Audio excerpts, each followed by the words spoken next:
Hey, everybody, Jim Cummings here. And if Tigger were here, he'd say, thanks, everybody, for bouncing on in here and enjoying the show. But before we go, I want you to do me a small favor. Hit like, subscribe, and give us a thumbs up if you're enjoying the show. Now, speaking of enjoying the show, enjoy the show. This can be, it's so authentic. I don't have to come in and, I'm not a very fake person anyway. Yeah. So, but it just to come in and see you and. I know. We have a lot of memories, this one and I. I think, I was just about to say, I think that's what's so unique about this podcast, because obviously you guys have all done other interviews and podcasts, but it's that familiarity and that, like, you know, brotherhood that goes back that really engages people. Oh, very Absolutely. much so. Yeah. Yeah, well, Ginny directed me more than anybody. Yeah. Ever. I mean, your name has come up so many times in this podcast. All the time. It's interesting. I mean, there's so many ways I can start this with you. Do you have questions for me, or do you want me just to Well, you know, I always do. And then just give I Ginny an intro. realized... Do you care how I started in the business? No. Do you even care? I already know. You know that I walked in the front door. Yeah. I've In told this on Hanna-Barbera. other lectures. And The Hanna-Barbera where you had Walked the in, resume, walked which in. wasn't a resume. If you told me when I was in college, at Stevens College for women, that I was going to be in animation for 45 years, I would have thought you were on some super drug. Because I never watched cartoons. I never really, I never did anything. I even know that you used to live by the old Ambassador Hotel. Well, funny you And should mention that. When I moved to LA in January of 74, that's where our first apartment was, right by the Ambassador Hotel. And because I was going to be an actress, you see, but I had to have day jobs. I worked in United California Bank as a bank teller, probably one of the best jobs I've ever had in my life. I've never laughed so hard in my life. But so then we moved to the Valley. And I lived with Annie Potts, who went to Stevens College, and her husband, and the whole thing. We lived communally. There were 5 of us living together. I was, married to Bill McSwain, who's not departed now, I heard.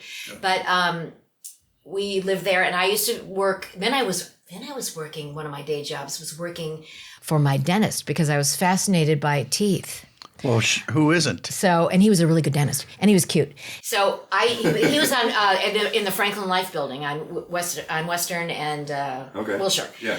And so I lived in Studio City with my group, and I would pass this place called Hanna-Barbera every day, and I went, I'm driving this huge Monte Carlo, and I would look over and see, Flintstones. Sure. And I parked the car one day. It was December 75. I parked the car. And I went in and I just said, can I work here? And then there were only 3 network, ABC, NBC, and CBS. And for Saturday morning cartoons, when there were, Saturday morning cartoons. And long story short, I walked in. It was dark because they, hadn't started up for the season yet. And there happened to be this wonderful man named Art Scott who was hanging over, flirting with the receptionist. And I just went, do you have any applications? For anything? Can I sweep the floors? Yeah. And, I didn't care. I mean, it didn't matter. And he said, do you have an art portfolio? And I did. I took a lot of art in college. And anyway, I lied. And I said, yeah, I do. So I went home. He said, come back the next day. Doodled something. Yeah. He said, come back the next day. And I will get you. I will have you meet Iwo Takamoto, who designed all the cartoon characters for Hanna-Barbera. Yes. Bill Hanna, and so I came back, and he just good to his word, took me down to Iwo's office, and Iwo looked at my really mediocre artwork, and he was just kind of checking it out, and all he cared about, he was so impressed that I had a college degree. Who cared or knew then, right? Yeah. And he said, well, we're dark right now, but in this is December 75. He said, but in March we're gonna start up again, and if you can be an assistant to the art department. And I was like, yeah, okay, I got to go now. And Annie Potts and I were doing a play at the El Centro Theater, was it? I can't remember. The Marigold. And I had to leave, and it was just. And good to their word, they called me in March of 76. That's how it all started. Wow. But I was in the art department. I worked for the head writer. And these were the days if you had light behind your eyes, I was kind of obnoxious and cute. And they would move you up. And my last stint there was development before they told me, we're going to put you with this guy, Gordon Hunt. And Gordon and I started this voiceover department. And I assigned myself the casting director, and Gordon, of course, was the voice director, to direct everything that came through the doors. And he was my mentor. I learned so much from Gordon Hunt. Yeah. And we worked together for 4 years before I started to get my confidence to direct myself, and people were asking me to do it because it was novel. And they thought, well, she's doing it there. Plus, there was a lot of work percolating. I cast the Smurfs and the original Smurfs there. And some people, I was thrown into directing, and I was scared to death. Gordon was going to do direct a play in Australia, and they needed, who was going to direct. And Jane Barbera, another one of my mentors, said, "You're going to direct Ginny." So that's what happened. Wow. And so the rest is history, and people got to know us and freelancing. Yeah. And I mostly thrived as a freelancer. It's not like there were tons of voice directors. No. Then it was me. It was me. My friend Marcia Goodman I worked with her for a while, and she decided she wanted to direct animation. She has Deke fame, right? Exactly. And my friend Stu Rosen. Oh, gosh. And Alan Dinehart. Do you remember Alan Dinehart? Oh, Jim, I first met you at Marvel. Yeah. And I remember. I was doing some auditions. And it was an open call or something? Yeah. It was my last. I was doing general interviews because Gordon taught me to do that at Hanna-Barbera. Yeah. And he said, "Don't sit on your ass. You start meeting people." And we did that for a couple of seasons there. But yeah, I met you. My last staff job was Marvel. And that's where we did My Little Pony. Yes. And several other things. Yeah, and the rest is all beyond that. I became freelancey. Yeah, then you just ate up the whole Disney afternoon. Well, Disney, I thought I would never work for. I was never a Mickey Mouse girl. So much for that. Well, and then our friends Jim Megan were doing this show TaleSpin, and they were directing Phil Harris. Harris. Yeah, and they needed help. Give me the bare necessities. This one was the best sound-alike for Phil Harris. And I remember. You really, you never would do it. And I didn't know you very well then. It didn't, yeah. Well, you know what it was? I don't think I've ever told this one, but we met and we kind of hit it off, actually. And, and I just thought he was this cool guy. And my dad, I remember, he goes, "You're working with who?" "Phil Harris." "What the hell are you doing with Phil Harris?" I go, "Well, I'm doing it." He was Baloo, and the fella that did King Louis has passed, Louis Prima. Yeah, Louis Prima. So I'm doing Louis Prima and Baloo and Louis. And he goes, "Holy shit, that's pretty good." And my dad was really impressed. Finally, my dad's impressed. Because I worked with Phil Harris. Yeah. And then Chuck McCann was another that got him. Do Chuck for me. Chid. This is right on. Chuck, I think he's always mad at me. I never gave him enough work. I'm sure he's... Yeah. "Here's my Baloo. Give me the bare necessities."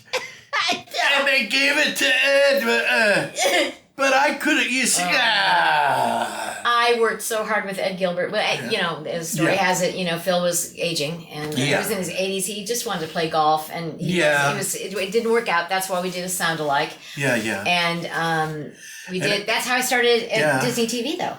That was my entryway, and I worked my fucking tail off. Yeah. And there were 4 production crews, dude. You remember that? There were 4 different units would come in for 65 episodes. Yes. And the Megan Zaslav we had connection. Sally Struthers, who was darling. Oh, yeah. Yeah, Bless and we her. had, several people that we fell in love with. Anyway, then this wonderful thing happened. True.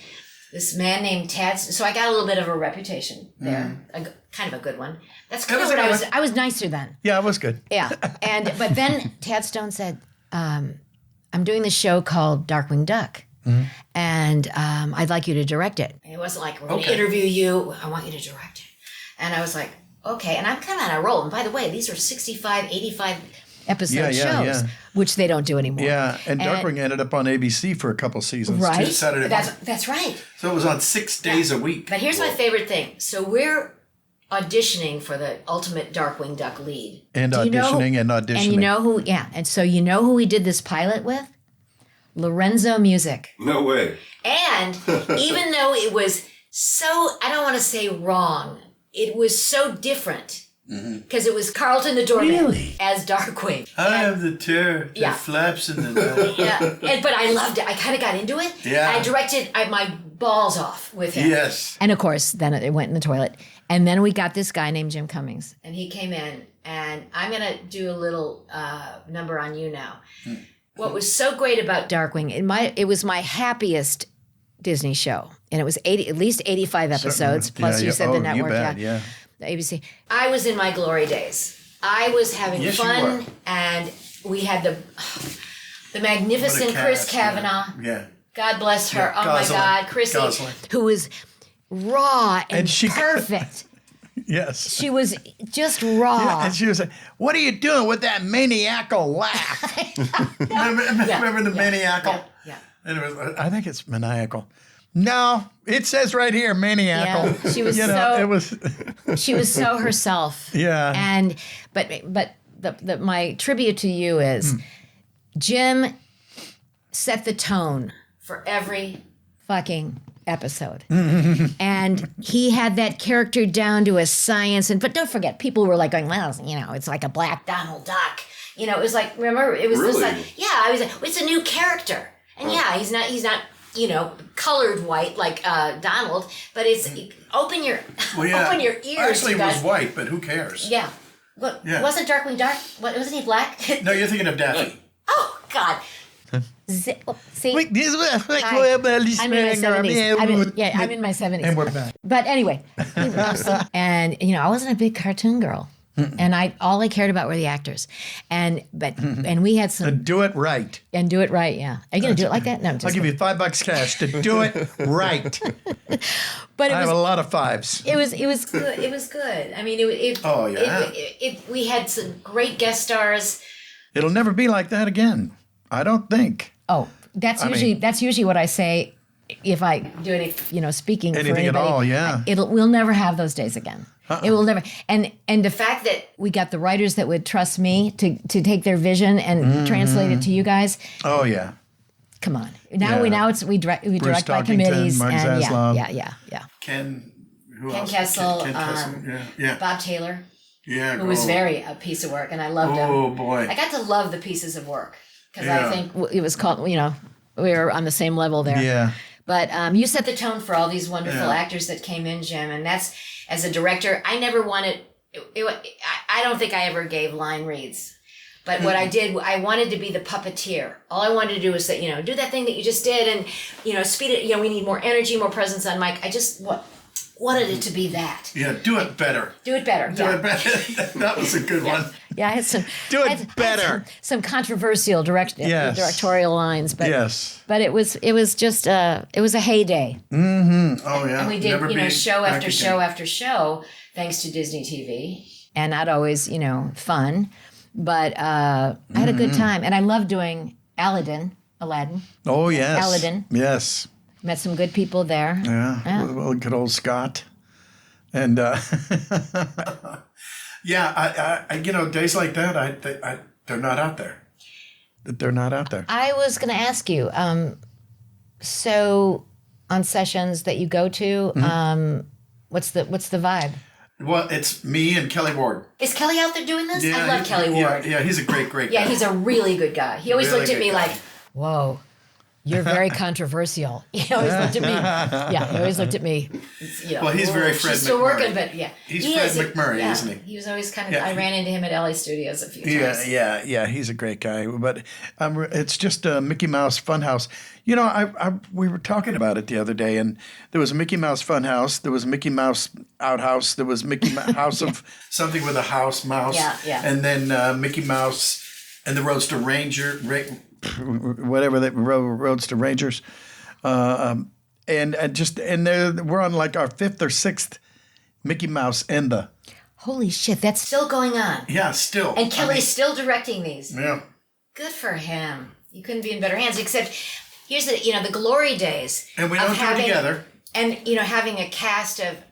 For Bobby's World, there were some days I had 13 actors in there, all mic'd up, all doing improv in it. Because, ladies and gentlemen, now I'm going to sound like a fossil.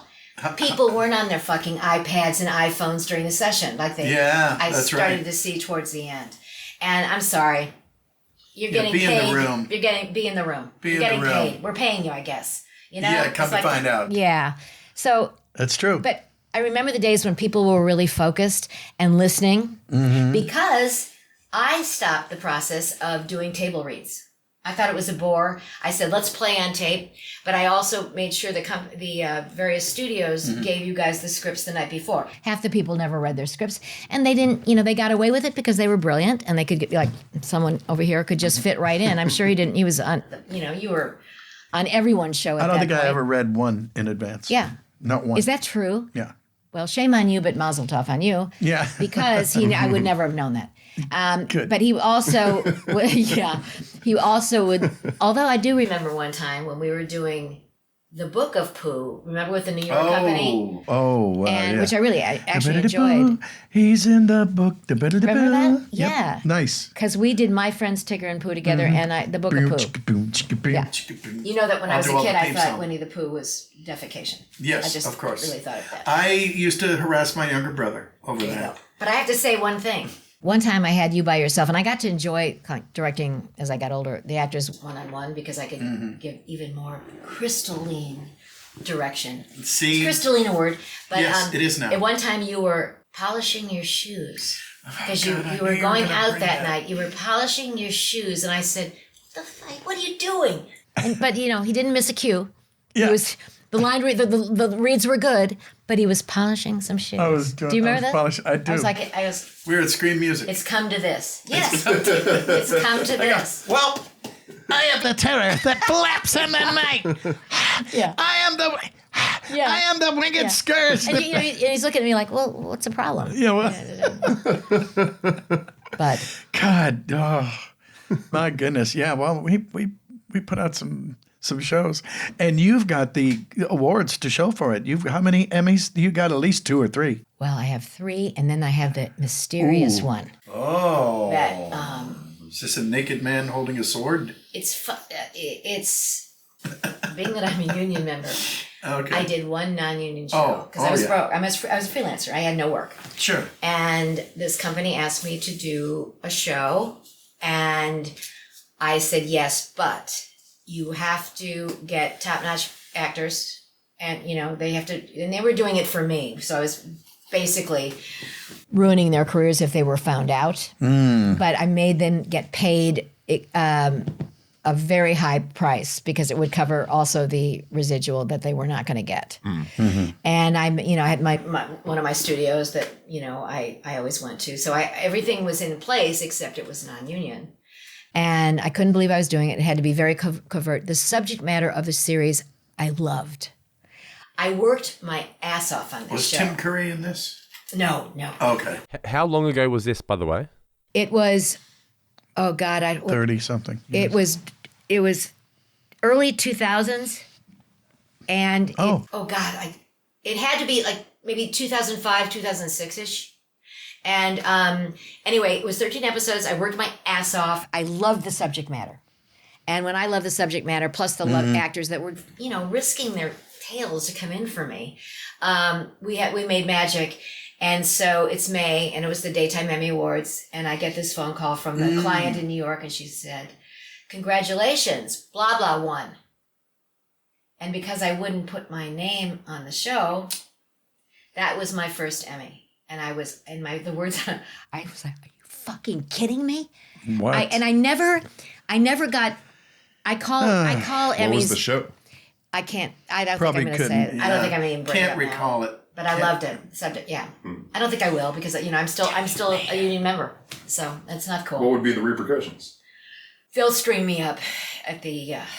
They'll just string me up and light the torch. They'll send over. No, actually, it was called Tut and So explain to the audience what is the drama surrounding that. So, Well, Non-union.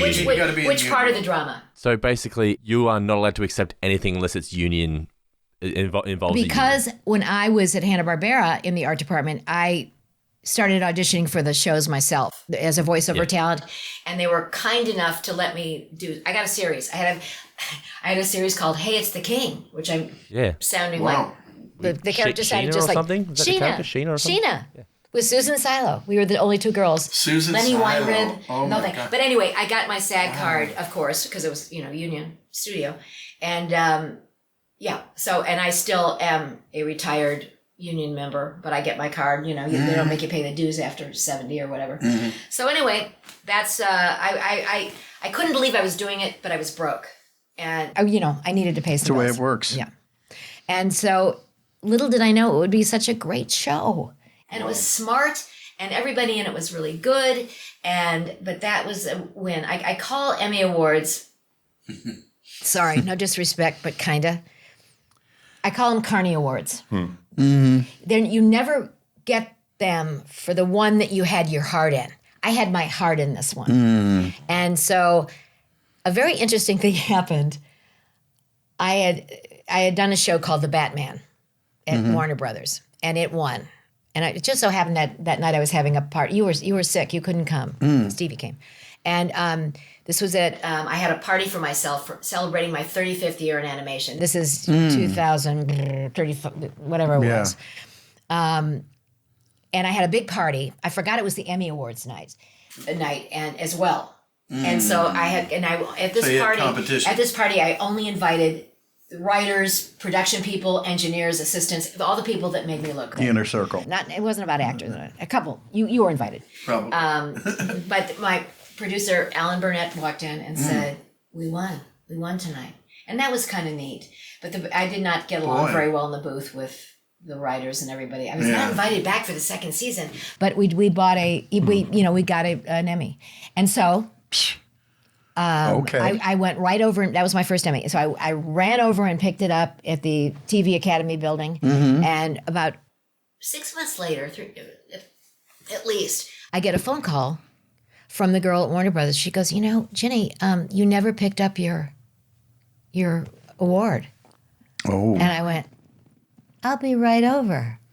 She said, do you want us to deliver? I said, no, I'll come get it right now before you wake up. I picked up this blank Emmy, and so technically I have my 4.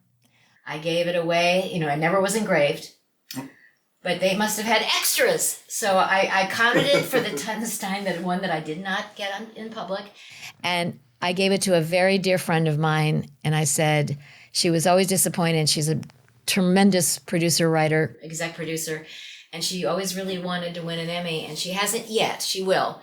But I gave it to her, and I said, use this in place of the one you're going to get. So that's where that one is. Otherwise, and when you get yours, I don't usually talk this much about Emmys because I really call them, they're Carney prizes. Yeah, well, how many do you have, Jim? Well, see, that's just it. I was nominated 5 times. I was nominated for Annie's too. Annie Awards. Yeah. I'm 5 over. In fact, one year for I think it was the Annies, I was nominated for Pooh.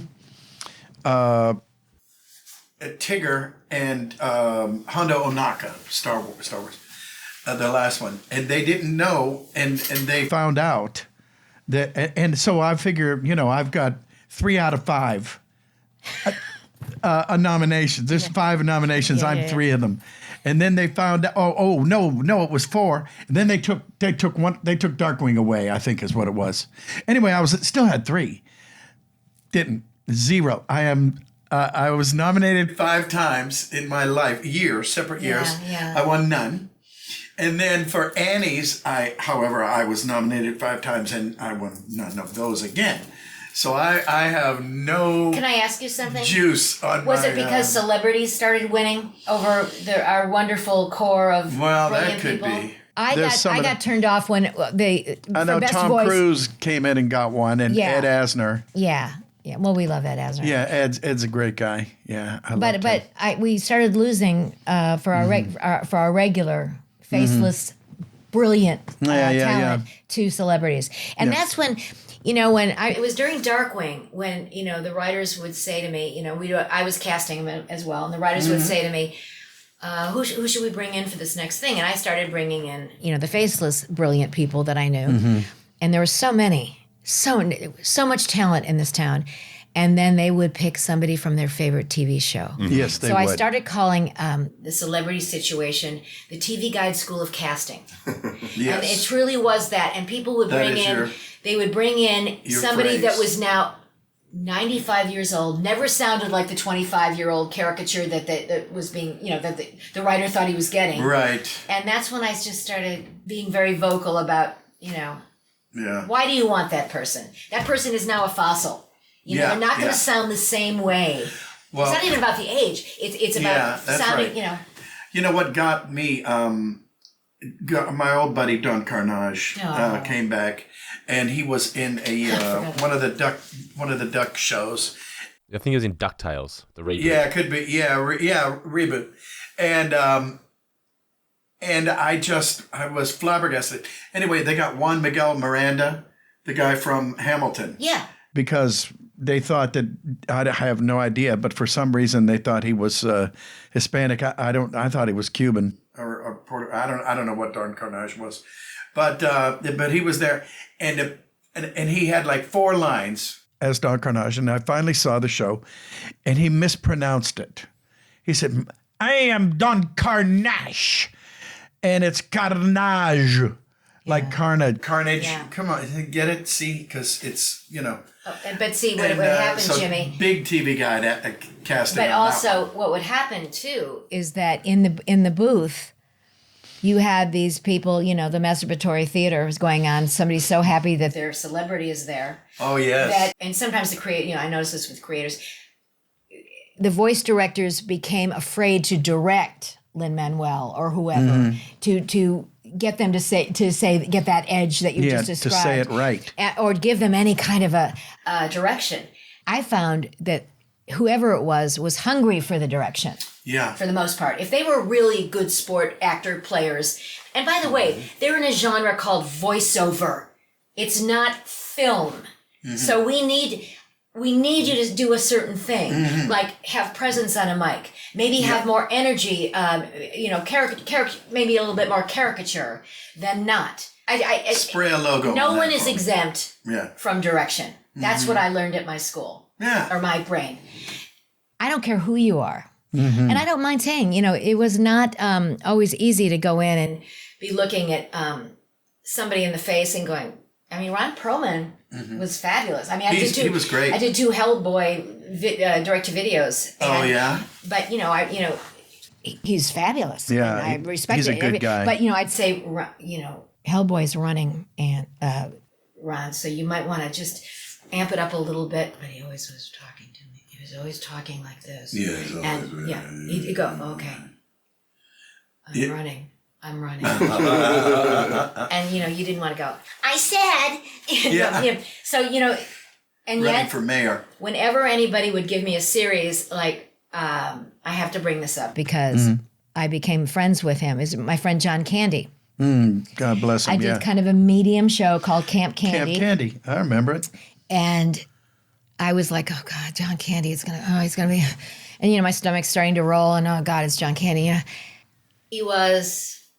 I miss him to this day. We became really good friends, and he and Tina. I will tell you something.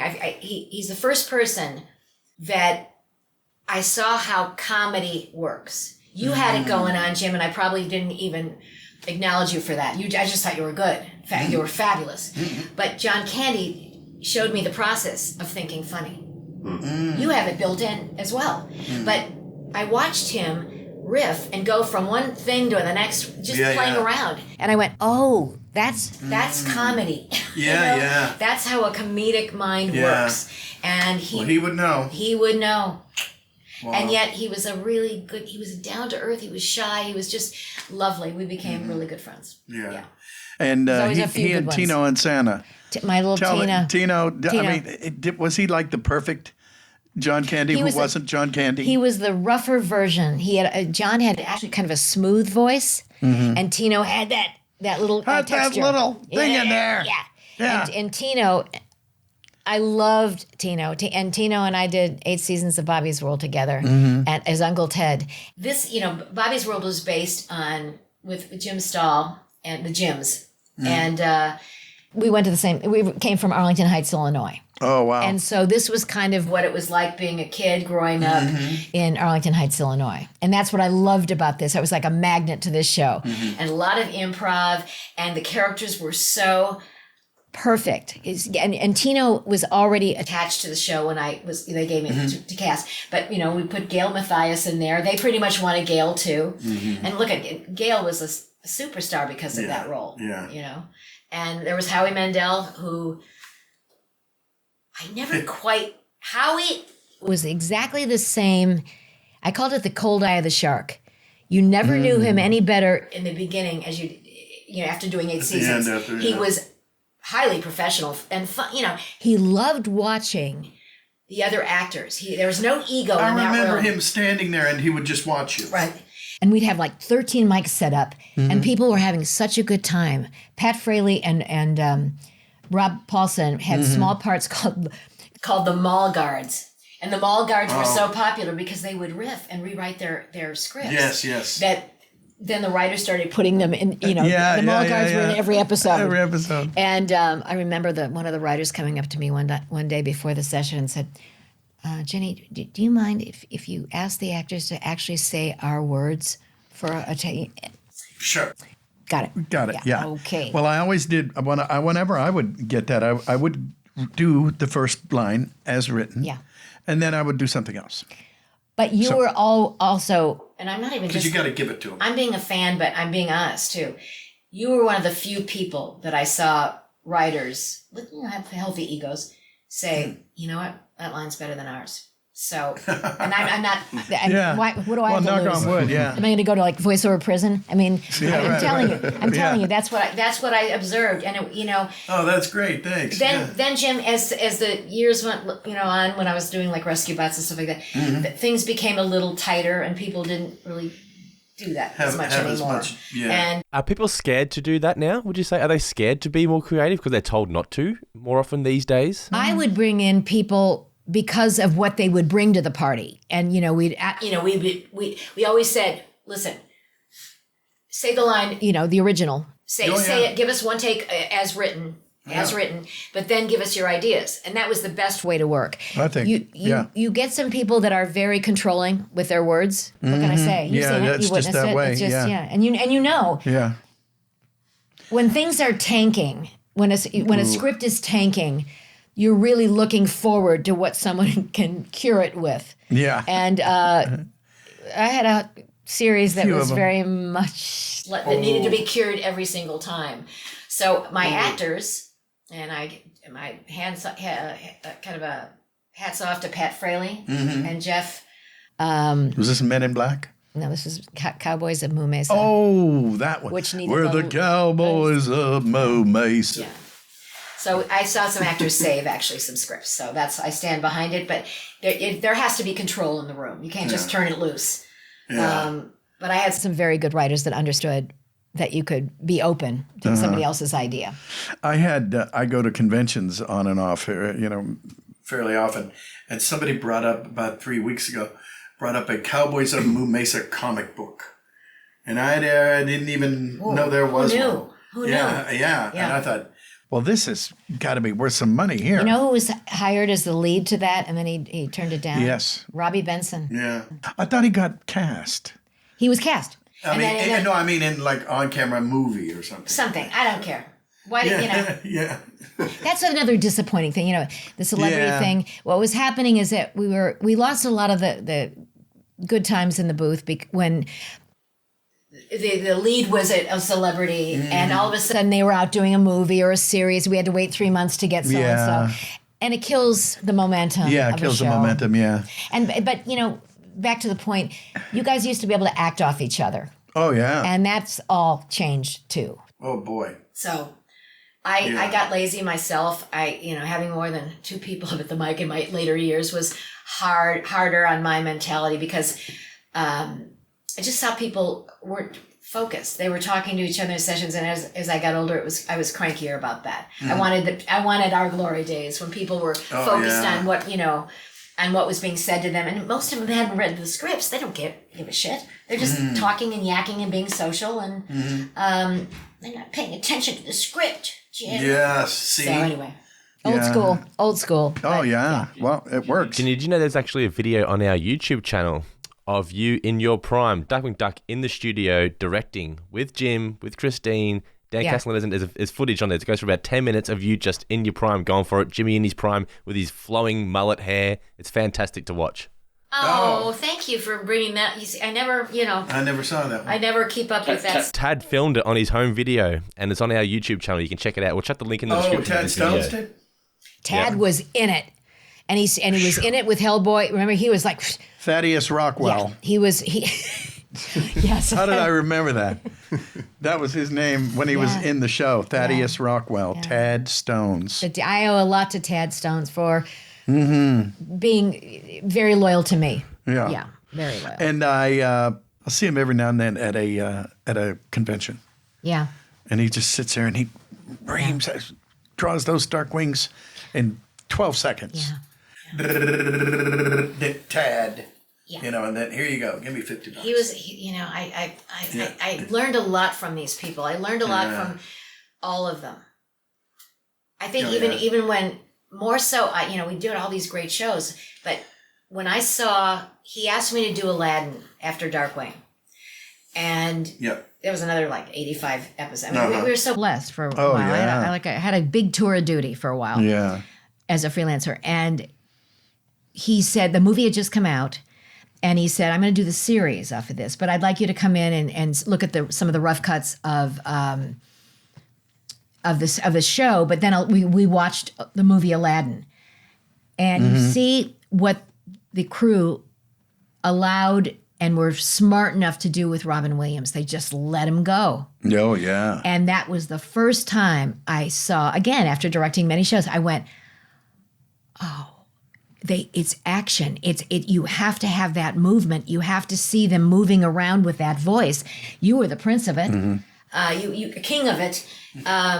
But Robin Williams was another one that just set that tone for me. It's got to be, there's got to be a movement to this. It's like a dance. And I also liken it to music, Jim. Oh, I felt like I directed musically. Oh, I agree. And the rhythms when I used to teach, pick it up and drop it theory was mine.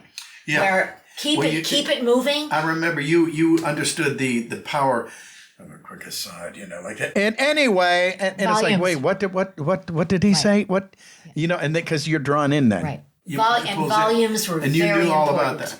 You had that down. I learned it from hearing you all. And don't forget, it's like a good song. It's telling a story. It's the reason we love Frank Sinatra and Tony Bennett and the people that could tell a story. And that's what you guys were doing with every character that you created. And you need those highs and lows. Actors need to know what they fucking sound like. If you don't know what you sound like, then it's just like, it's just a turd. Right. It's just one level. Right. So that's what I learned in my school. Well, that's the first time I ever heard myself on tape. I was very young. Yeah. I was like 10 or something, something like that. And that's not me. That's not me. That's some kid with a high pitched voice. Yeah. And, and it was, who's that girl? Because you don't know. Well, I could never listen back to myself. So I never really took myself serious as a voiceover actress. And, I did Lois Lane for the show, for the 13 episode Superman. That's right. With Ruby Spears. Who was your Superman? Bo Weaver. Bo Weaver? Yeah. He was really nice. He was really nice. Yeah, he was a good guy. I was directing it as well. So I probably sucked. I mean, I probably, all the things I just preached about, I probably wasn't doing. Well, I won't tell. Thank you so much. I'll probably bring it back. 65 episodes. Probably so. The lowest show. Yeah. Oh, my God. Yeah, well, we just had so many. What a heyday. Am I wearing you out? Are you ready to go to bed now? No, God, I love it. It's like a little slice of personal history, a slice of animation history. It is. I got into it. The fact that I got to work with at a studio like Hanna-Barbera, and that I'm having dinner with Jane Barbera next week, and you know what I mean? No kidding. Yeah, Janie's the real deal. One of the best female executives I've ever been allowed to work with, and I love Bill Hanna. Bill Hanna was tough, and we used to have like the MASH page system and a thing, and he, these everybody was older when I went to Hanna-Barbera. We were like Charlie's Angels. We were like these little girls. But most of the crew had been with Joe and Bill forever. So they were all like 60s, 70s up. Then. That's true. Then. Yeah. So, gosh, what was the engineer's name? Yes. Bob. Ooh. Oh, Jesus, I'm having a dead zone. God. Okay, never mind. Ed. Could be Ed. There were some older ones before that too. I mean, it was fossil time, Yeah. but in the best way. In the best way, yeah. Because you could learn off all these people, right? Mm-hmm. And I wouldn't trade that. Okay, now I'm going to really date myself. And Kristen's heard this. There's a play called "The Time of Your Life," right? That's the Rhine. And in the play, you see this bar, a bedraggled bar, and you see this guy hunched over his drink, and he's drunk, and he goes, "No foundation, all the way down the line." And that's what I got.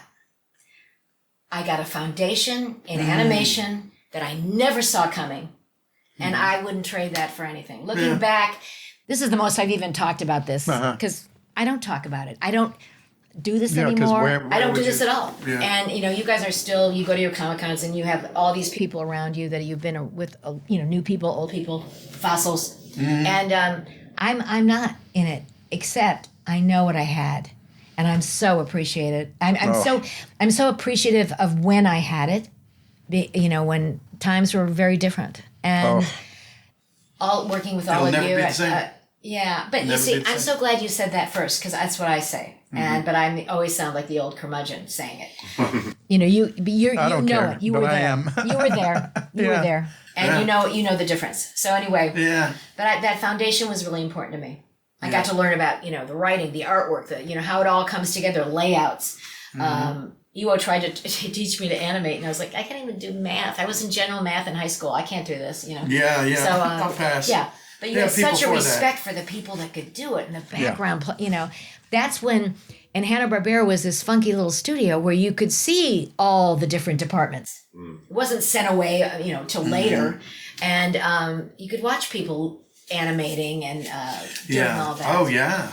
And when I was in the art department, all the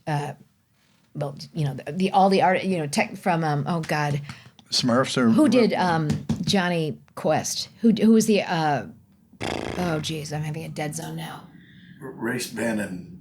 Just Johnny some great to sell these shows. The artists would come in with the artwork. It was sold through artwork, not numbers, scripts, and all that yanking masturbatory stuff. Yeah. All the artwork would go on the bulletin boards in the conference room. Yeah. And Joe Barbera would do his dog and pony show and just talk about how it's going to be, referring to the artwork, and that's how they sold shows then. Wow. It wasn't like here's the here's the pilot, here's the and that was kind of exciting too. Yeah. That's a hell of a pitch. I can't imagine. I mean, Joe Barbera was the king of pitch. Yeah, he really was. Wow. And I'm being casual now. It was Mr. Barbera, Mr. Hanna, and all that. Yeah. But I like them both for different reasons. Well, I remember you had the story about taking a ride with him or something in his limo, or was it his Lincoln? Bill Hanna? Yeah, huh? I don't know. I don't know if I should bring that one up. Well, okay. Yeah. Well, you won't. I got very familiar. Yes. Because Gordon Hunt was on. Gordon Hunt had been brought in. The creators were no longer directing their shows, and that did not go over very well with a few people. I would imagine. And Gordon was, feeling his oats, getting his footing too. I mean, I can't say maybe it wasn't working for some of the people watching then, but I was very fierce for Gordon, and here we were starting this new department, and I was very protective of him. And then, Gordon got this call saying, we don't know how it's working out. And I had the balls that very same day I had made a luncheon date with Bill Hanna. And so Gordon came in to tell me that, it wasn't looking good for him. And so I went to lunch with Mr. Hanna, and I ordered a bottle of champagne, and I started pitching how good Gordon was. Oh, yeah. And then on the way back, hey, There might have been some familiarity. You never know, you know. Hey, you know. All I know was shit happens. And then I went back to my office. All I know is I thought I'm going to be fired at the 3:30 break. I just know I'm going to be fired today, and it all worked out. Not. And Gordon was not. Gordon was fine. Not. And it all kind of worked out. But I loved Mr. Hanna for other reasons. He was a taskmaster. He would yell at you and love you up at the same time. Mm-hmm. And I really respected that kind of that's kind of how I worked. You know, I was pretty strict about certain things. Mm-hmm. And both of them were very interesting foundations in this business. So. Boy, oh boy. Well, tired. If these walls could talk. Yeah. No. I mean, I just all the memories flood back. You know, it's. And Marvel. I just remember. I remember that's the first time I ever laid eyes on you. Yeah, was at Marvel. Yeah, and they brought me over to replace Stu Rosen because rightly so. Stu was one of my dear friends. I know. But I loved the characters. I love you know. First of all, if they were crazier than me, they made me look good. Yeah, that's safe. right. And I was a female fighting all the men and, you know, stuff that, you know, there was, you know. Sure. Luckily, I didn't ever think about that stuff then. Looking back, I was kind of like a little crusader for myself. You know, I never thought about, I'm a girl. Everybody's got to be nice to me. I never did that. Mm-hmm. I didn't have to do that. I worked with some really good guys. But Marvel was interesting because I had to come in replacing somebody. They interviewed me and I didn't get it. They used Stu. And then Stu didn't work out. And then I had to come in and face Stu, they didn't get rid of. They put him as like our office manager in the casting department. Perfect. And that was comfortable. So that was interesting. That was that made it really comfortable. Really comfy. But we became really, really good friends. And that's when I did My Little Pony. And a lot of little girl voices. Ooh, a lot of texture voices. Nancy Cartwright, which is now the famous voice of Bart Simpson, was basically doing that voice for a pony. Katie Lee, all our little girl voices. Mm-hmm. Yeah. That was a good time. That was a good time. Oh, yeah. Yeah, I see Katie every now and then. She goes. Katie's a good girl. She's a very loyal person as well. Good. Yeah. Can we touch on two shows that very rarely get mentioned? First one being Bump in the Night. We get a lot of people asking about Bump in the Night. We've very rarely talked about it on the podcast. Let's talk about Can I tell you something? Earthworm Jim and Bump in the Night. What is your other one? Yeah. Marsupilami. Do you remember Marsupilami?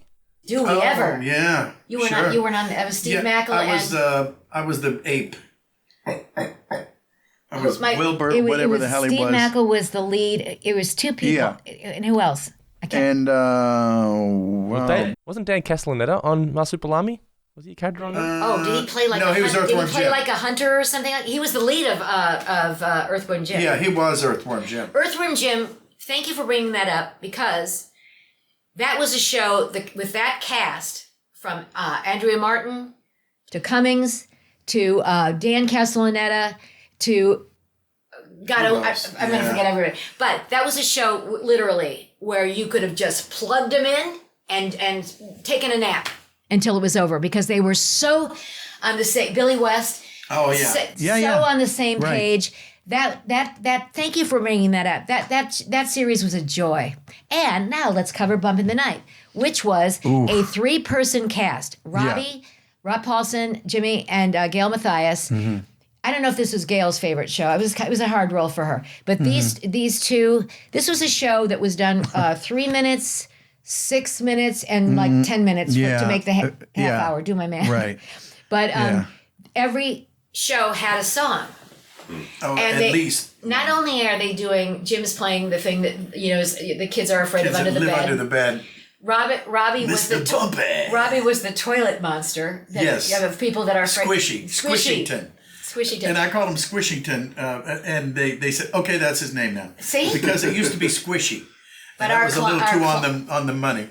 But our clients, speaking, to address that, loved you guys. And they were the funniest, Ken Pontiac and Dave Blyman. Yes. I don't think I ever laughed so hard in my job as that show. Well, when he would break out the teeth. Yeah. And I diapered him one time. I had to diaper him one time. That's true. Jim, you sang the theme song for Bump in the Night, I'm pretty sure, too. My name is Mr. Bumpy. The songs that they wrote for these characters were every musical genre ever. It could be reggae. Yeah. Reggae. I can't say it right. Yeah, calypso. Right? Opera. Yeah. Rock and roll. blues. Absolutely. And you would was do it in your character voices. And Rob, who could match you brilliantly as a singer. He was right on it. And you guys were having such a good time. Mm-hmm. That's what I loved about it. Oh, yeah. And by the way, another, Ken and Dave were hands-on on how they wanted it. But they loved watching you two. Yeah, they flew down every time from San Francisco. Yeah. They would buy comic books. Yeah. And we'd have drinks afterwards. Yeah, it was perfect.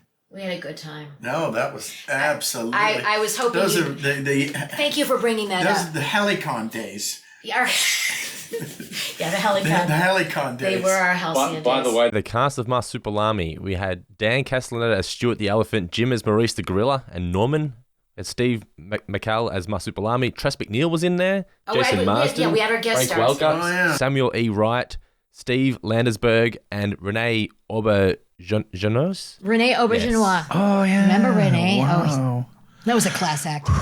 What a character he was. You know what I remember about Marsupilami? A couple of things. Mackle. And Ed Wexler was in the booth with me. And Mr. Mackle could never, ever do as written.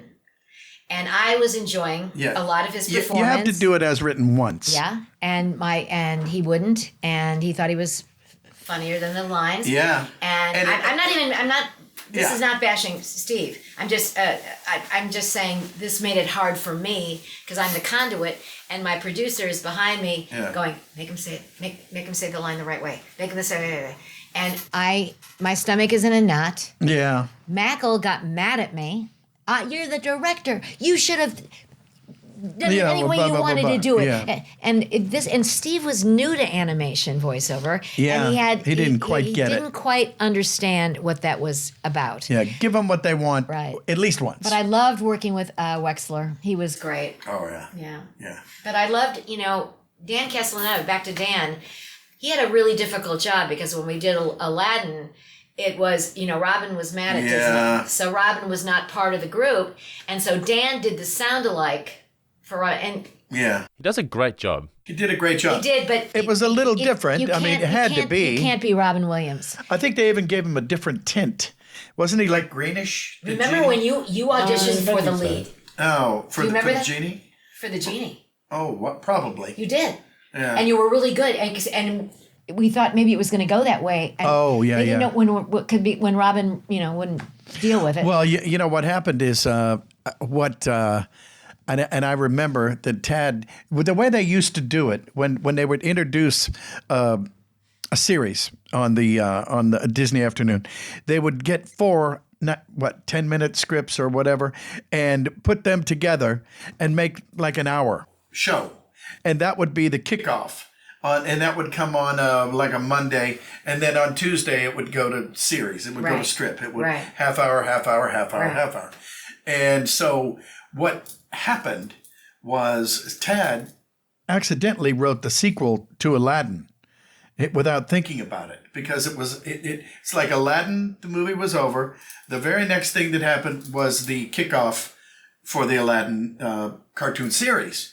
So he wrote that, and then it did really well, apparently, because it was on video. Yeah, I forgot about this. Remember that? It was on video, I don't even think it was DVD. I think it was still tapes. And it sold a bagrillion tapes, and Robin went, oh, fantastic. You know what? I'm back. Get rid of whoever this Castellaneta guy is. Yeah. The Simpsons will be around in a year. I think that he had to approve Dan, as I recall. Something. He was mad at Disney, but he approved Dan to do it. But I remember, taking chunks of take 2 and then putting it with take 5. It was hard. We did a lot of piecing together because everybody wanted it to be Robin, and poor Dan, who's no slouch, but he's great. That wasn't his specialty to do that. Yeah. That's good for a one-trick pony thing, but this was the lead of a show. It was hard. It was hard. Yeah. That was a nice cast, though. That was a really nice cast. That's right. So what are you going to do? And let's do another shout-out, I know this isn't Rob Paulson's podcast, but Rob, another one who I watched brilliantly was when I directed Rob in The Mask. And talk about taking over something from Jim Carrey. My kids are 4 and 6, and they still love watching The Mask. I've got it here. They love it. We did it for network, and we did 65 episodes for syndication. And so I saw a lot of Rob, and watching him work, it was that same, all the things we just pointed out about volumes and presence and telling the story, and there's nobody better than Jim Carrey on those nuances and those jumps. Or Eddie Murphy, Robin Williams. They were their twists and turns of those performances, and Rob, not even copying, got the crux of. I think that was our note to him: get the crux of Jim Carrey, but you can create. And he was brilliant in that. I have to say that. Smoking. Yeah. Yes. Of course, he and Jim were both in Goof Troop as well. One of my favorites when I was a kid. Thank you very much. You've got good taste. Goof Troop was fun. Although Bob Taylor was insane, but we ended up being really good friends, and the cast was fabulous. But directing the Disney character voices too is always like, it's so precious. You couldn't muck around with those character voices. That's right. Yeah, it was. They were very monitored. Yeah, it was not a lot of freedom. Yeah. So that's why you really appreciated when there was a Jim or Bill. Bill Farmer had Goofy down pretty well. Of course, they had Goofy doing all this shit that he would normally not do. So then what's the fine line of changing the character to go that way? Goofy as Fred McMurray was kind of what it was, right? We had the fabulous April Winchell. She has been my wife in several shows. Oh, I'm so glad. Yeah. I love April. And let's see. She was my wife in Bonkers, and her name was Peg. And she was Pete's wife in Goof Troop, and her name was Peg. And my wife's name is Peg, but in real life. Kismet. It's Kismet. Come on. Yeah. Come on. April Winchell is one of the funniest people I've ever run into. Oh, God. Yeah. Hysterical. Yeah. Yeah. So bright. Yeah. And, remember her one-woman show? Yeah. Oh, yeah. And what about her, when we used to go to the... her and Mick. When she did the farce of the Jackie Gleason show over at the... across from Canners. Oh, yes. The Figaro. The Les Stevens show. She did the Les Stevens show. Yeah, she could sing. I mean, we know some of these people in our were just that filter through. Just genius. Just looking back, Annette Fabre. Just kidding. How about Andrea Martin? I loved working with Andrea Martin. Oh, everything. God, yeah. Or I put her in. I mean, I think did we even have to audition her? Which is sad. She would get she did like 3 series with me. Yeah. I loved her. And what is she? Camp Candy? Was she in that? Yeah. I think so. No. She was in Woody Woodpecker with me. She played Miss, she was something funny in that. She was in Earthworm Jim, played the Queen. Oh, yeah. Oh. There were like 3 things. Man, oh man. Be honest, Ginny, when you were casting director for shows, did you have your favorites? Because, you'd worked with Jim on various shows. Did you just go, I'm just going to go find Jim because I know when I'm going to get with Jim, he's going to be amazing. Like, did you have your favorites like that? I always, yes, to answer that, but I'm going to tell you something. Do you remember Voice Bank, you guys? Remember Voice Bank? We stopped having live auditions, right? And so we had a thing called Voice Bank, and the agents would, you'd say, please send me your top 3-5 people. They'd send like 50 people for each role. And the one thing I never cherry picked. I always listened to everybody's audition before I did. It was my job. Yeah. But if they didn't grab me in the beginning, I delete. You give them like 10 seconds. But you always brought in to make yourself look good as a casting director the surefire people. The big hitters that you at least knew were going to do the job, and then you hopefully some newbies.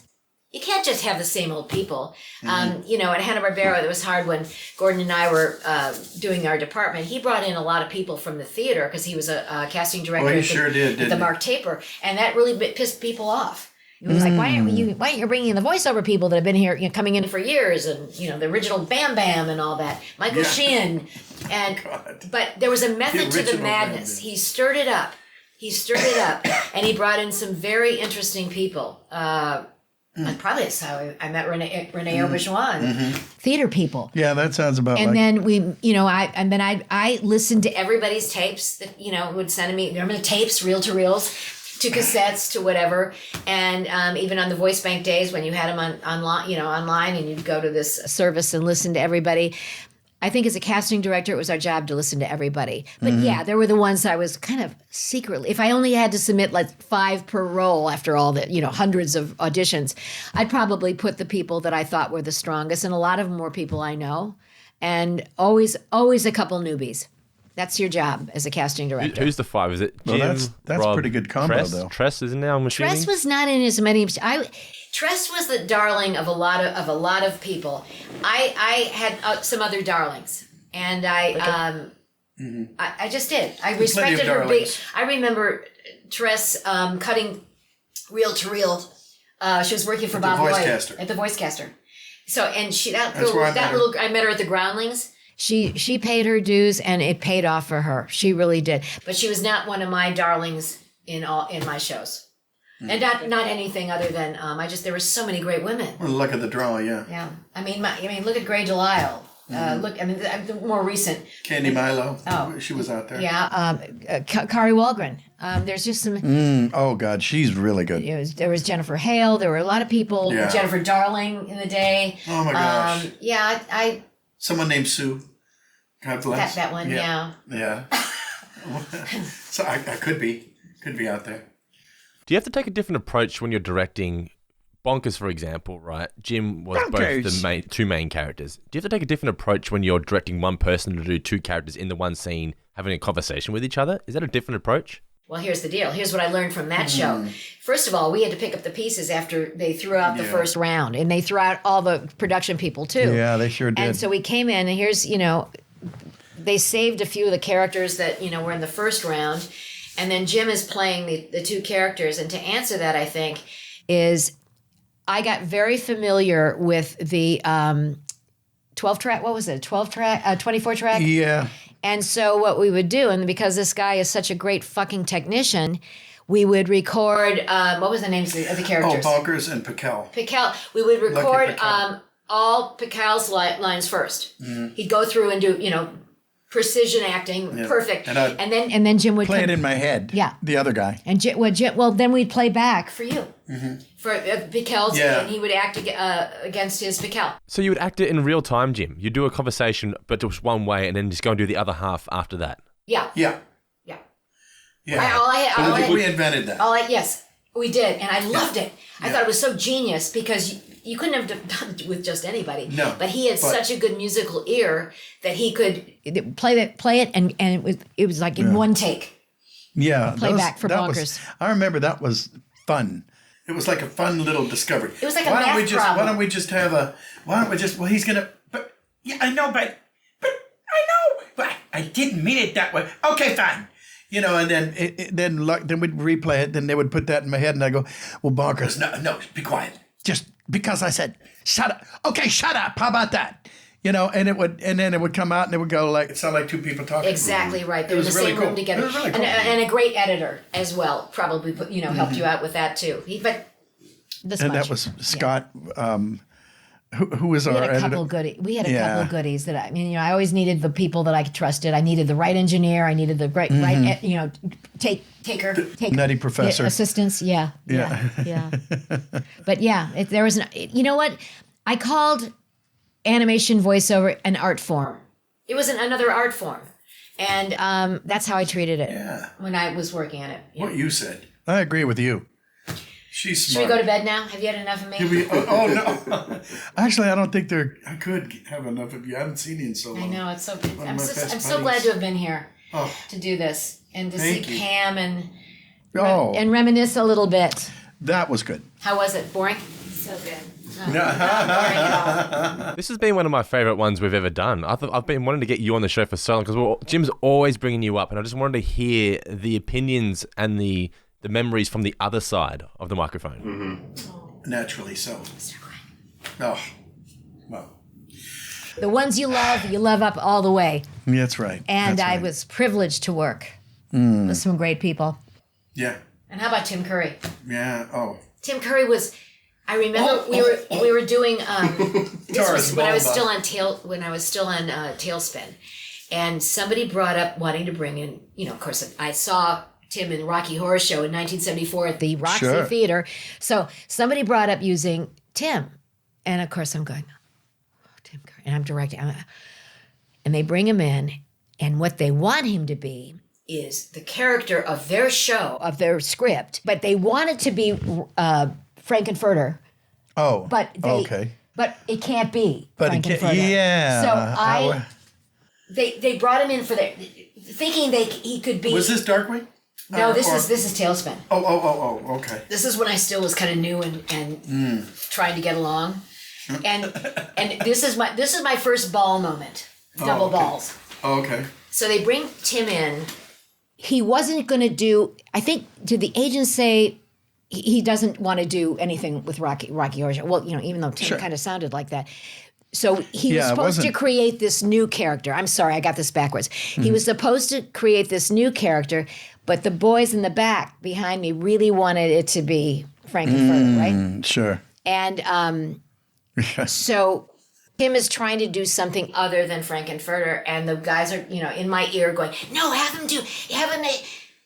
And I said, Tim, give me a minute, Tim. And I turned around and I said, "You've got fucking Tim Curry out there. He can do whatever he wants." Yeah. And that was the first time think I turned. Yeah. I turned. Well, you were right. And Tim. Who'd you hire him to be? Someone else? Yeah, exactly. But every time, then Tim and I became friendly, and I would bring him in for things, and he would always win. I mean, he would always get the next series or whatever. We did several things together, and as the villains, and he would do these dialects where they came from their own country, Yes. And I loved that about him, and but he was also that guy that I did a game with him, and he everybody was trying to talk to him. Gabriel Knight. Was that it? This was early on. This is back on Sound-Alex days when I was across. Yeah. And I remember him waiting for Ginny to show up. Where's Ginny? And I'll never forget that. That meant a lot to me that he's, trusted me to protect him. Yeah. And that's what I think that's what part of my job was protecting you guys that idiots didn't talk to you. Well, yeah. And you've seen a few over the years. Yeah. And especially when you see me turn around and all you see is the back of my, it was a redhead then, a lot of red hair flying. Yeah. Tim Curry seemed like one of those actors who, on film actors who came into the voice acting world and respected that this wasn't necessarily his world, but he respected everyone in it. And it feels like today, Hollywood actors feel like the voice acting world is also their world. It's a different sort of era. It's just... Yeah. It's annoying when you see all these, animated movies now, which I never see. I never go to them. Mm-hmm. And you see them being interviewed like on the Today Show, and, they'll show a clip and, yeah, we're there and we don't have to dress up or wear makeup. And it's like, no, somebody's talking to us through the glass and you just want to go, shut up. Just shut up. You don't know what this business is. Mm-hmm. You don't always like to, act with a room full of people the old days. But But there are there's some very, very fine on-camera actors that have made the segue into voiceover. And come on, we've seen it. We know who they are, and we've seen them. But so I really, I always say, my theory was always, may the best voice win. Wherever they came from. Mm-hmm. It could be a newbie. It could be somebody who's had a series for 11 years. It could be a surprise or one of our vets. That's what just blows my mind. Every time the celebrity example's brought up of voice actors, I just don't know how they made the decision to have Vin Diesel say, "I am Groot," when they could have invented a whole new celebrity. They could have plucked anybody they wanted in the world, and that person would have a whole career. Who is going to see Guardians of the Galaxy for Vin Diesel to say, "I am Groot"? Who is that? Well, it's which person out there? Tell me right now which person out there is going to see that movie for that. 8 out of 10 people probably don't even know that he does say it. I don't know, guys. I am Groot. Yeah. Yeah. I could have done that. I gotta go see Vin Diesel. Sounded like, and listen, we did shows where we were practically doing sound-alikes for some people that didn't want to do, and didn't want to do voiceover. Yeah. And we got away with it then. Well, I remember we were doing It was over at Fidelity. And there was a celebrity whose name I can't bring up, Brenda Barcaro. And she's, you were giving her I think she was like the Wicked Witch of something, so it had to be kind of a witchy, and she goes, well, I can't do that. That's abuse. Oh, this is my favorite I didn't story. come here to be abused. And Jenny's going, I'm just giving you a free, you come here, spend 20 minutes, go home, and you'll get checks for 10 years. There were 13 actors in this very tiny studio. Yeah. And I had told them I was leaving because I'd had a gutful from somebody who was sitting next to me in the booth that I just sitting there wander. And I'd had enough. And so I was leaving anyway. And, and Brendan, this person showed up in a limo. And she was wearing a charm bracelet that was it was like something out of Auntie Mame. And there was a charm bracelet on everybody's take.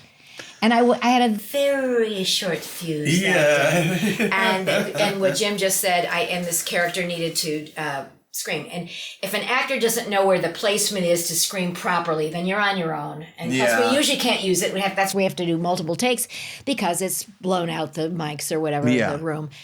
And we hadn't even gotten to the screen yet. And she just said, I just want you to know that I can't do any screaming.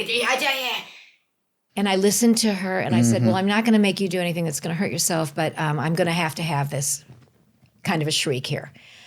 And she, and I said, I got on the talkback and I know exactly what I said. Yeah. I've got some good moments. Oh. I was one of the few that got a little You cranky. had only good moments. But I had the talk. I said, is there anything else that somebody doesn't want to do? Or is there any? Yeah, you know what yeah. I meant. Yeah. Is there anything else you don't want to do? Anybody here in the room? Yeah, anybody here. I was like, fuck. I think it was even. I think it was even more pointed. Oh, Is it anybody was. else here who was hired to do something who can't do it because you've been hired to do it? Yeah. Just curious. And so, Show of I saw hands. this person kind of shrink a little bit. And of course, she finished her lines and was on her way. But that's when you went, Oh yeah. I've got this expression, you fucking fuck. It's like, really? Really? Yeah. I don't know. So you remember that glowing moment in my life too? I do. Yeah. Yes. There were not many of them, but it was. Oh, and then my favorite is towards the end of my career, I was asked to come in and do something. I can't remember. It was a movie, and Mr. Ken Jeong was in it. And I remember I was filling in for somebody else. Kim Jong-il? Who Ken Jeong was playing up. From The Hangover. Yeah. Oh, okay. And, now he's doing like The Voice. suppository commercials and stuff like that. Oh, good. Yeah. Isn't he a judge on The Voice? No, He's a I judge watched The on. Voice. He's a judge on something. Yeah, on some is it Comedy Store or something? Comedy something, thing? I think It's The Masked Singer. The Masked Singer. Ah. Yeah. Oh, Well, here's right. my Ken Jeong, and I will say this because this was one of the most unpleasant moments in my career. I had been asked to fill in for somebody. They didn't have a director, and so I go in, and it was like a one day. The woman that hired me is a great network executive, and it was for Lionsgate, and it was a terrible script, and it was an animated. I used to call it I would have called it a direct-to-video. And, we'd all seen, they said, you're going to direct Ken Jeong and what's the girl from, a roller girl from Boogie Nights. Heather Graham. Yeah. You're going to direct these two people. And so I read the script. It's like a 90-minute thing. And they gave me like 2 hours to do it, and then Heather was having her makeup done for like 5 hours. And so I see Ken in the parking lot and, I'm like a fangirl. I laughed really hard in the Hangover. I thought it was really funny. And so I see him and I'm like, oh my God. I said, you are laugh out loud funny. I'm so good. Happy to work with you. Which is big for me because I'm kind of, I don't want to. Yeah, you don't fawn. I don't want to, I don't fawn and I don't, I'm kind of awkward. And so, we go in and so it's only the two of them. And I think I'm recording Ken by himself. And I'm sitting next to this big Buddha from Lionsgate who's sitting next to me. The script is not great. And this is one of those situations where he was supposed to be playing like a realtor selling precious like polar bear country. That's Norm of the North is the film. I love him. You have to be a pod in my ear. I have to have you in my ear. Yes. Oh, God, I'm going to get sued probably. But anyway, Mr. Zhang had speeches, like this. Ooh. And perfect. Mr. Zhang is not also doesn't believe in the written word. He thinks his stuff is better. Oh. Yeah. And he had done a couple, animated voiceover things before, so now he knows it all. Mm. And that's all it takes. So, right. Yeah. So, and by the way, I don't know anybody. But Fred Wolf's wife or whoever's sitting behind me. Oh. Nobody's nice to me. I mean, nobody cares that I'm there. Mitzi or Macy, Yeah. Steamy. Yeah. They were ready to turn on the old girl here. Oh, and, okay. But anyway, so we started on take one and the first monologue, and and it needed to be paced up, and little things. I said, let's do it this way. Just know that I will need one as written, and then you can do whatever you want. Yeah. That's how you do it. After about 10 takes of him just masturbatory theater, I finally said, okay, let's get one a little closer, and do me a favor, tighten that a little bit because it's getting to be a little too long pace wise. And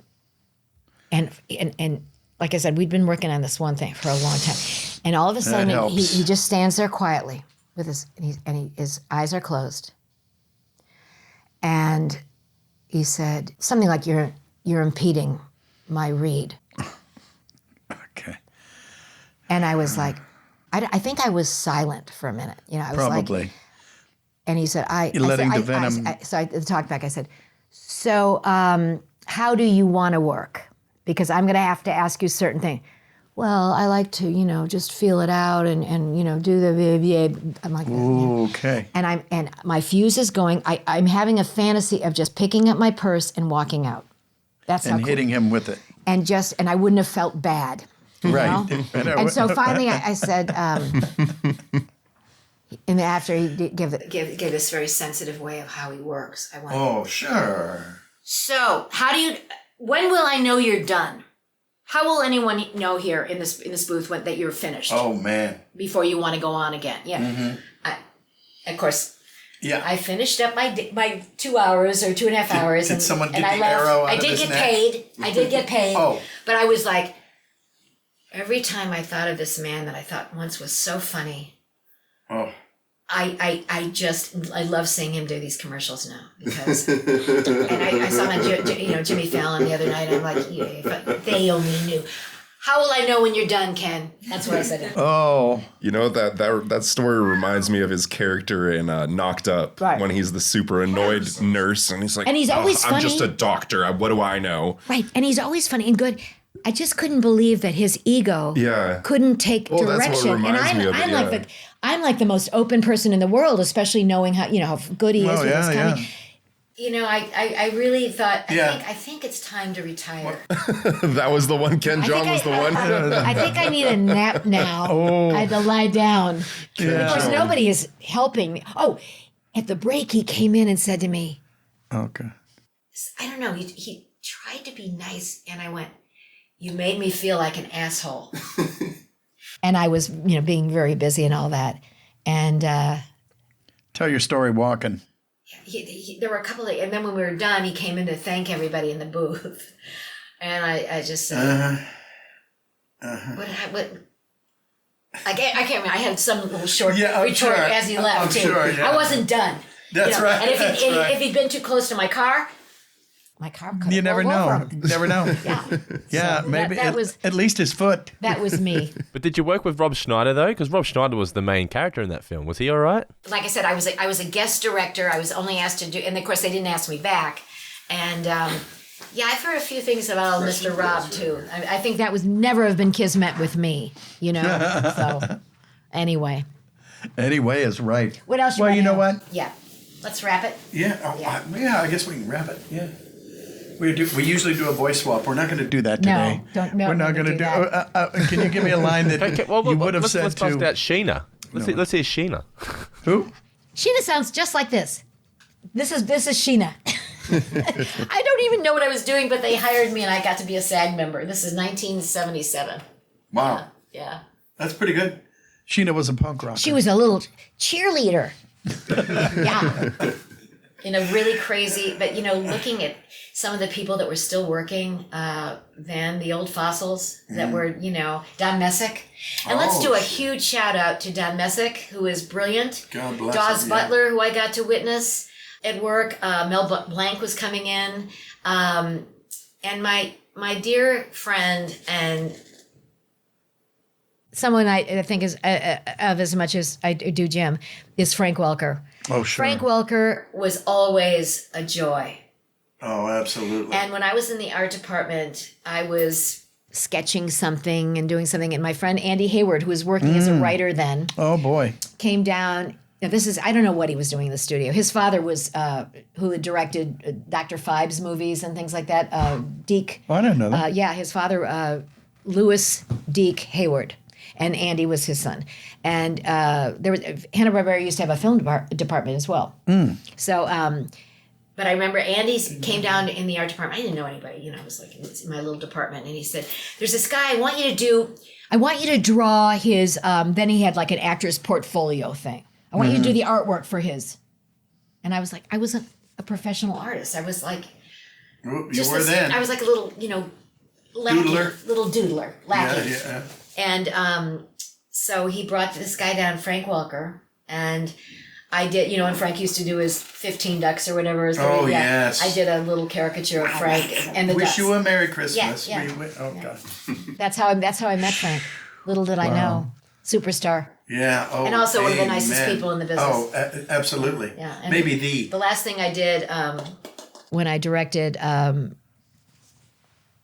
what did I do with Frank playing the dog? Oh, Rocketeer. Garfield? I did or no? Rocketeer. That was one of my last series. And there was a dog part there that, that literally had to have a personality, was going to be in every episode for the kids. The kids was the owner. And I said to Disney TV, they were doing a lot of the casting, but I had to come in for the callbacks. I said, there's nobody going to be better doing and creating a character for this dog and not a talking dog. This is like a dog doing actual dogisms. And I said, there's nobody better than Frank Welker. That's and right. if you don't hire Frank, I'm not interested in directing the show. And they hired him, and basically they're like, okay, well, yeah, we'll see how it goes. I said, no. And if we see how it goes and it's not positive, I ain't doing the show. Yeah. So, but Frank makes me laugh, and he always got a kick out. He knew all my little weird sides as well, and he's just a great guy to be around. Yeah, and he was Cujo. Oh, Now, if you could be Cujo, you can be your little spaniel. And he did the calf in City Slickers. Yeah. Thank you, Jesus. Right. Can I have this? Yeah. He played the calf, the baby calf. Or something like that. Yeah. And he could create a world, a animal sound effects world for whatever.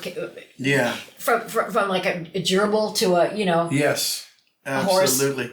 Yeah, and he's got the most incredible lion roar. Right. I remember the first time I ever met him. It was Hanna-Barbera. And then they were walking through the zoo, Gordon Hunt, we're walking through the zoo. Frankie, I need a lion. Pissed off lion. And I went, yeah. Shit. And then Frank would go, well, wait, I can do it better. Let me try another one. And they were all, it was like his animal library, Yeah, unbelievable. But he's one of the true gifts of my career. Well, he's singular. Yeah. That's what he is. We've got a lot of people that will always resonate for many reasons. You're one of them. You are a rock star. Well, thank you, my dear. Yeah. Wow, I thank you for being here. This is great. I can't even believe I'm here. This is so cool. I have when Debbie Derryberry said, thank you.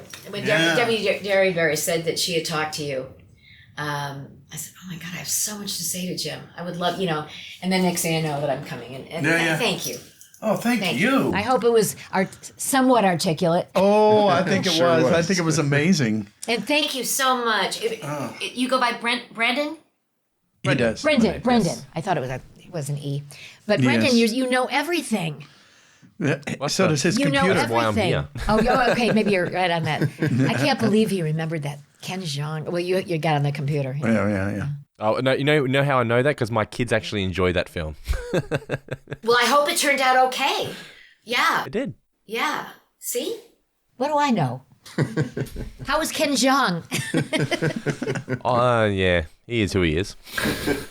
Oh, man. No, basically, too, as a director, you loved if people loved you and they got you. And I never was too personal with him. You're right, Jim. Mm-hmm. I was always, hi, how do you feel about the role, blah, blah, blah. But I'll leave you with this. And here's another great person.